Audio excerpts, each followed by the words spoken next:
dead bodies to the IDF? I know, as if they need more. USC, which apparently stands for University of Stolen Corpses, is quietly selling dead bodies to the US Navy. What is this, cryptocurrency? I get why they call them the Marine Corps. And then our Navy is secretly holding courses for the IDF to do medical training. Of course, the IDF needs dead bodies. They need something to practice self-defense on. The official contract were leaked by some USC students. Somebody check in on them. So people are donating their dead bodies for the sake of science, not knowing that USC is then selling them for 8 to 10K on the blue and white market, if you know what I mean. These bodies are typically older people, but they can be as young as Gen Z.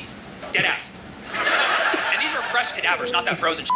They provide them without chemicals, so they're more organic than our food supply. Then they turn them into perfused cadavers, which means they pump them up with fluid, and then abracadabra, suddenly the dead body has a pulse again. What is the IDF doing with half-alive bodies? I know some of you are thinking, probably them. That is up. These are not Palestinian bodies. Now, war flotilla activists. Apparently, they're using these bodies to simulate real-life traumatic scenarios. As if committing genocide wasn't enough, people think they're giving their bodies away for the good cause, only to find out it's a huge scam, like Cars for Kids. Except it's cadavers for kids. Look that story up. It's crazy with a K. USC was trying to keep this low-key about the fact that they were literally selling dead bodies, which is fitting. The school whose mascot is the Trojans. Sneaky. You know what I mean? Now, I have a soft spot for USC students because I also didn't get into UCLA. But this has to be the worst thing that's happened at USC involving dead bodies. And keep in mind, OJ went there, okay? So you gotta celebrate the lows and the highs, man. California state law does not allow individual organs to be sold, which is unfortunate because the IDF could use a heart.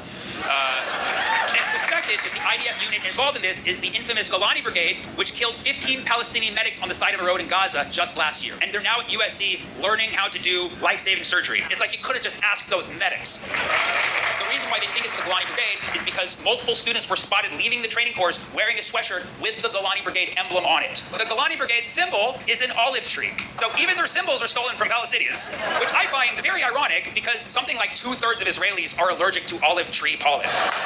Yeah, because they're indigenous. In the 90s, a study was done that showed that 66% of Israelis are allergic to olive tree pollen. And that is now the emblem of one of their military's biggest brigades. That's like Superman's logo being kryptonite.